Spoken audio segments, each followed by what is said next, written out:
The reason why I'm going to close this is because I want to show you just how sharp this thing can be.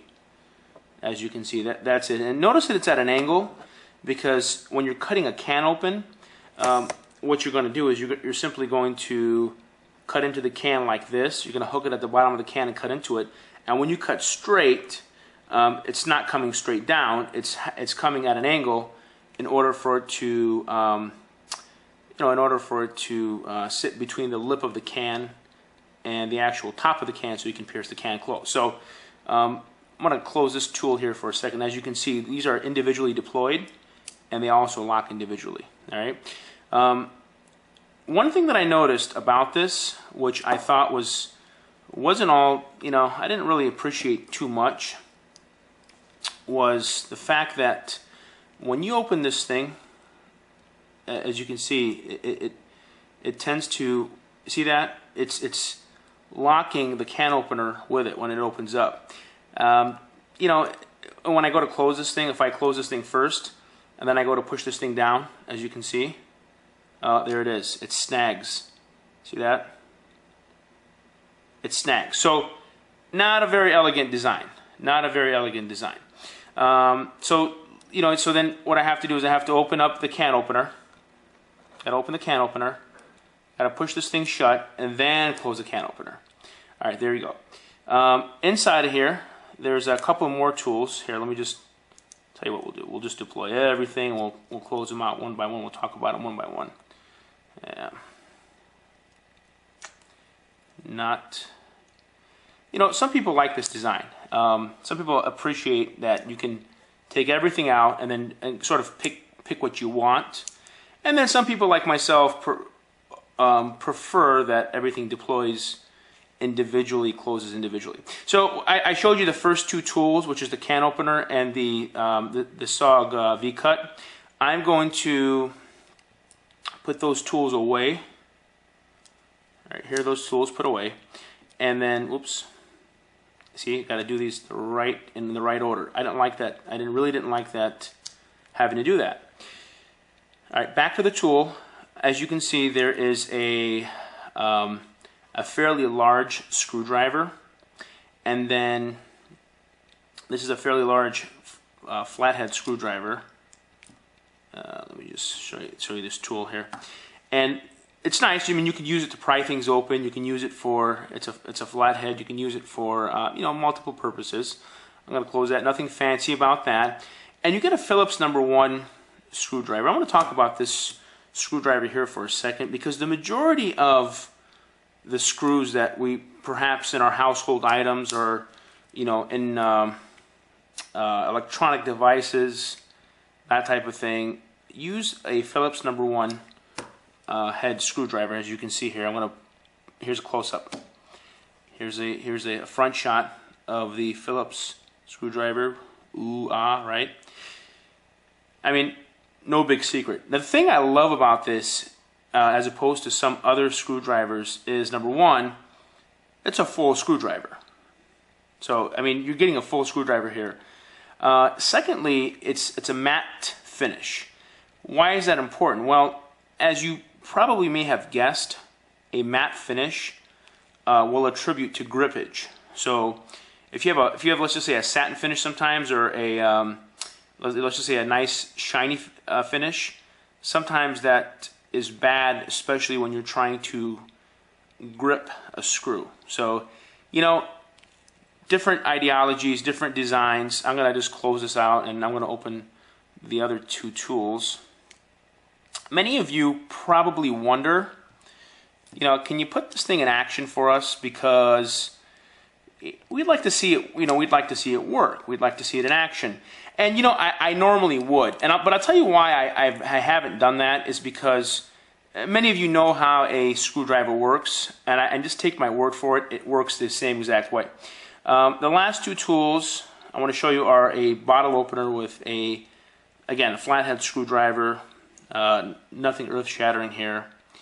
And last but not least, a file. Okay. This is a three-sided file, and it's a pretty nice file, pretty sturdy. you know, all the tools on here, as you may have noticed, are, I mean, they lock into place pretty nicely. There's no movement here. SOG did a wonderful job.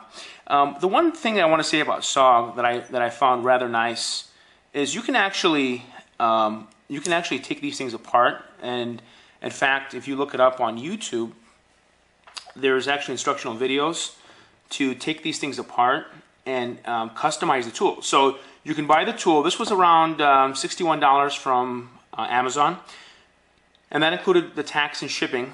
You can buy this tool, and you can actually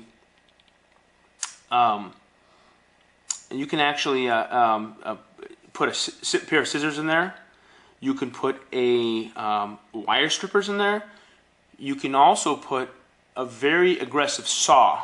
SOG has a really cool saw that they use, so you can add one of those. In fact, the PowerAssist and the PowerLock are the two tools. I think they're the only two tools. I mean, I may be mistaken, but I think they're the only two tools that I know of that use virtually all of SOG's tools. So you can actually see there's 1, 2, 3, 4, 5. There's six piano locks, as you can see, and these are highly effective. Make no mistake. I mean, you're looking at technology at its finest. But some of those tools use two piano locks to lock and deploy. And the reason why is because they take up 2 spaces. So keep in mind, you've got 6 spaces you can use. So use those 6 spaces very wisely if you're going to move tools. Sometimes we find that, hey, I wish this tool had this. If it only had this, it'd be a better tool. Well, hey, this is an opportunity for you guys to adjust the settings on these tools. But you know, the life of this party are these switch blades, these PowerAssist blades. They're not switch blades, but they're PowerAssist blades. Here's another look at it, and I'm going to simply, bam, deploy that. I mean, it's one-handed deployment. It comes out immediately. I mean, for those of you who use a blade as your main tool, and you want an aggressive pair of pliers, boy, this is definitely the tool that you want. If you don't care too much about a pair of screwdriver, or about a screwdriver, or scissors, or a saw, and if your main tools are an aggressive pair of pliers, and by the way, these cutters are unbelievable. And to kind of give you some insight as to how good these cutters are, I'm gonna just quickly take a piece of paper here, and just by way of demonstration, I'm gonna show you what these things can do.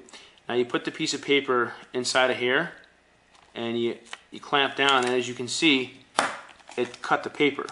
Now, is it supposed to cut paper? Absolutely. How do we know that it makes a good pair of pliers? Well, if it can cut paper, you know it's a really wonderful pair of pliers, or wonderful cutters, I should say, because these pliers are designed to, at the very bottom, you can see those are hardwire cutters at the very bottom, a little notch. I don't know if I can give you perhaps a better angle there. That notch, as you can see, those are wire cutters. Now, or those are hardwire cutters. Now, excuse me, the straight blades are actually soft wire cutters. And as you can see in here, you know, you could bolt something down. I want to do my finger, and a pair of very utilitarian needle nose pliers. I mean, these things are wonderful. Now, notice how this thing opens up. I mean, for goodness sake, this thing can open up and hold just about anything you need it to hold, provided you can get your hands around the handles. You'll notice too that these handles, when I squeeze them down really hard, I mean, notice how hard they squeeze. They go all the way down. I mean, they virtually touch the other handle. And the reason for that compound locking system is designed for the user to be able to really put a firm grip, a very tight grip on what he's using. I'm not going to go over every single feature of this tool, although I have gone through many of them. I mean, really the point of this video was to give you a close-up